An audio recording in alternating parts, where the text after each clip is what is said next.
It was a Tuesday, the kind of plain, forgettable Tuesday that starts with mismatched socks and a burnt slice of toast. I remember that detail, oddly, the toast, because it's the last thing I touched before my world turned sideways.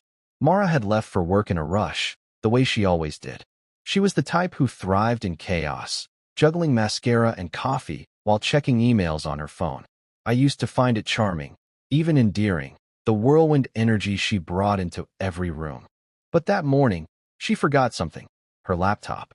I noticed it on the dining table, half covered by her blazer. It was humming faintly, the battery already flashing red. I knew her schedule well enough to know she'd need it for the marketing presentation she mentioned over dinner last night. Normally, I'd have texted her, maybe even offered to bring it by her office. But that morning, I didn't. I don't know why I opened it. Maybe it was just the practical thing, plug it in, make sure it didn't die. Or maybe something else guided my hand. Something quieter, but more urgent. A pull in my chest I couldn't name yet. So I lifted the lid. It wasn't locked. Mara rarely bothered with passwords at home. Said it was one less thing to remember. Her screen lit up, browser still open, a few tabs on Canva, a spreadsheet titled Q3 Roadmap, and then the messages. They weren't even hidden, just minimized in a corner of the screen. A Slack thread. At first, I thought it was work banter. The kind of joking Mara often said kept her team sane during long hours. But the tone shifted fast, and my name was there. They weren't talking about the campaign. They were talking about me, and laughing. I don't remember how long I stared at the screen before I started scrolling. The conversation dated back weeks. Her coworker, Leo, was the main voice. Sarcastic, flirty, unfiltered. Mara replied with emojis, inside jokes, half sentences that said more than they should have. He still thinks I'm at the gym. You're evil. Don't forget the cabin this weekend. Already told him it's a team strategy thing. I felt my breath catch. The way your body reacts before your brain even knows what's happening. That cold flush, that rush of static in your ears. Cabin. She told me she was taking her junior staff on a retreat. I helped her pack. I reminded her to bring her allergy meds. There were photos, too. Blurry but close. Mara in a hoodie I'd never seen before, sitting next to Leo on what looked like a couch, her legs over his lap, his hand half buried in her hair. Another picture, just their feet, tangled under a blanket. I shut the laptop, then opened it again.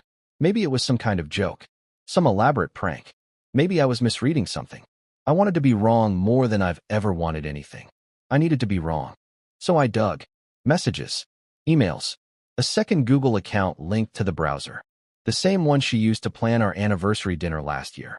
Only now it was filled with calendar invites labeled with initials I didn't recognize. T, G, R, J, L, and one recurring note titled Client Catch-Up, always scheduled after 9 p.m. She had a system. She had built a system. I think what hurt most wasn't the betrayal, not in that raw, theatrical way we imagine betrayal feels. It was the intimacy of it all, the way her lies had detail, texture, timing. It wasn't impulsive. It was maintained, protected, like a garden she visited when I wasn't looking. I sat at the table for a long time, the hum of the fridge suddenly deafening. Outside, a lawnmower buzzed somewhere down the street. A dog barked. Life didn't care that my marriage had just cracked like a glass under slow pressure. I didn't cry. Not yet. Instead, I stood up, walked to the kitchen, poured myself the orange juice she liked, the expensive one, not from concentrate, and took a sip. I felt like I needed to do something normal. Anchor myself. That's when her phone buzzed. She had left that too, forgotten in her rush. I walked back over. It was a notification from Leo. Still smiling about last night. Can't believe how good you are at lying. I stared at it. The words felt like a nail hammered straight through my chest. I didn't open the message. I didn't need to. I already knew. The sun shifted through the window blinds. A beam of light landed right across the laptop's keyboard, highlighting a single key. Delete. It would have been so easy. One click. One storm of rage. One message sent to every contact in her work email, her family group chat, our shared friends. Let the truth burn everything. But I didn't. Not yet. Instead, I sat back down, opened a blank document, and started typing. Not to confront her. Not yet. Just to document. To preserve. To understand what I was really looking at. It felt like standing in front of a shattered mirror. And the worst part was realizing I hadn't even heard it break. That night, Mara came home humming. She walked through the front door with her usual rhythm, heels clicking, keys tossed in the bowl, grocery bag in one hand. She was wearing that blue silk blouse I always said brought out her eyes. She used to smile when I said that. Tonight, she didn't even look at me as she passed. I watched her from the kitchen. She opened the fridge, pulled out a bottle of white wine, and filled a glass like it was just any other Tuesday. Like I hadn't spent the last 10 hours unraveling the version of her I thought I knew. "Hey," she said, without turning. "You won't believe the day I had." I didn't answer. She turned finally, glass in hand, and frowned. "Everything okay?" I wanted to ask her right then. Wanted to scream, demand answers, throw the laptop across the table, and watch her face shatter like mine had. But something in me hesitated. Maybe it was self-preservation. Maybe cowardice. Or maybe it was something simpler. I needed to know more.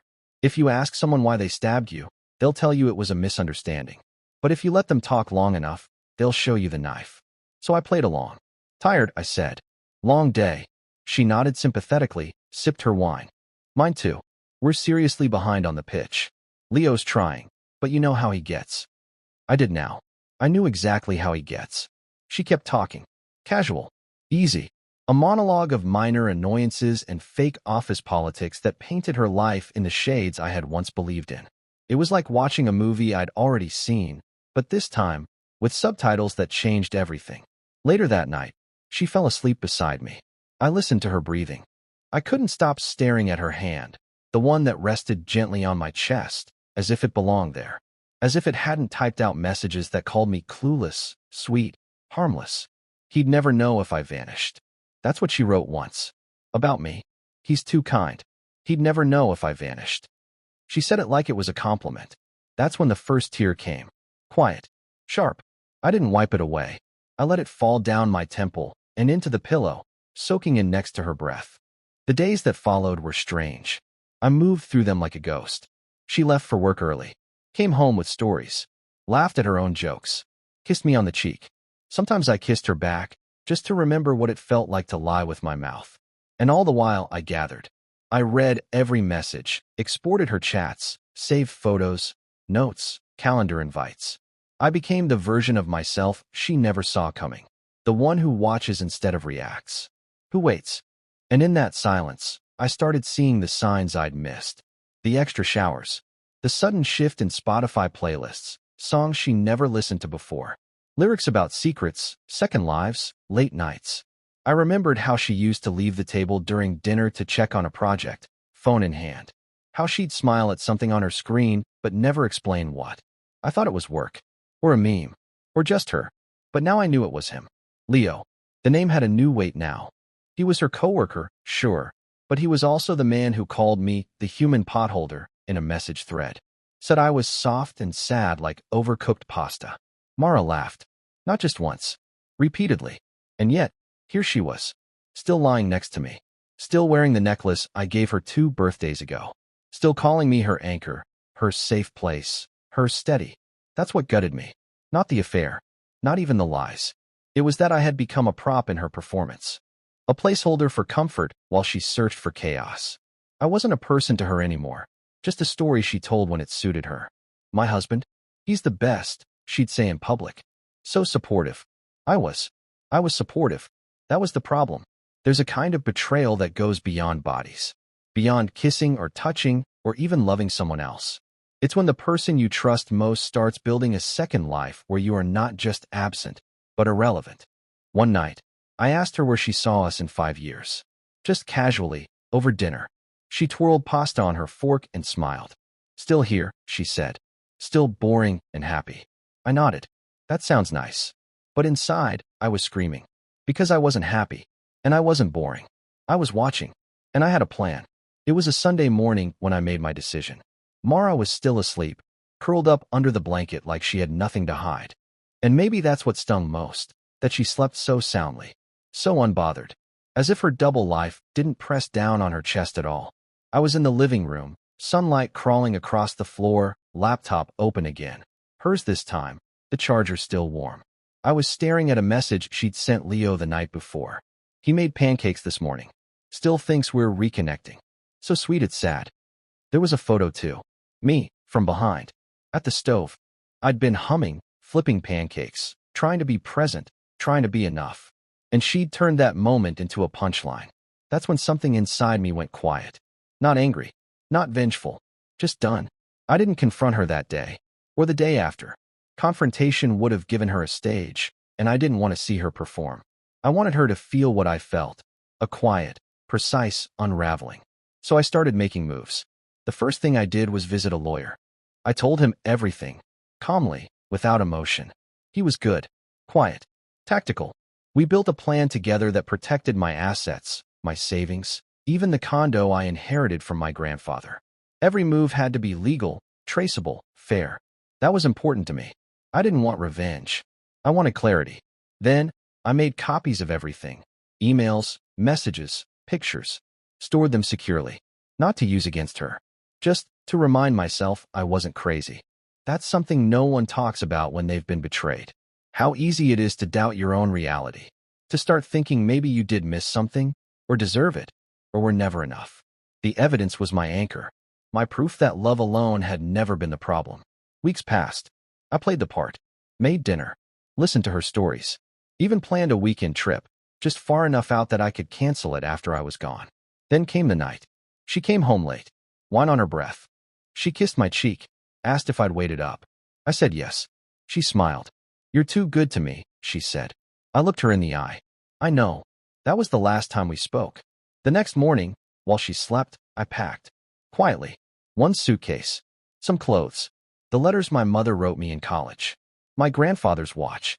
Everything else I left behind. I didn't slam doors. I didn't leave a note. I didn't even log out of the Netflix account. I just walked out. And for the first time in months, I felt something close to relief. I moved in with an old friend for a while. Got a new number. Took a leave from work. Spent the first few weeks doing very little. Just reading, hiking, breathing. The texts came first. Then the calls. "Where are you? We can fix this. You're overreacting. You're being cruel." I didn't respond. She didn't deserve my words anymore. Not after reducing me to a punchline. Not after using my love as camouflage. A month later, the divorce papers arrived, served cleanly, quietly. My lawyer had made sure the split was fair but firm. No theatrics. No settlements based on the fantasy version of our marriage she'd performed for friends. Just facts. Just truth. I signed them on my porch, birds singing in the background. I smiled a little. Not because I was happy, but because I was free. Sometimes I still see her in my dreams. She's laughing. The way she used to in the early days, when we were new, when we believed in the future like it was already ours.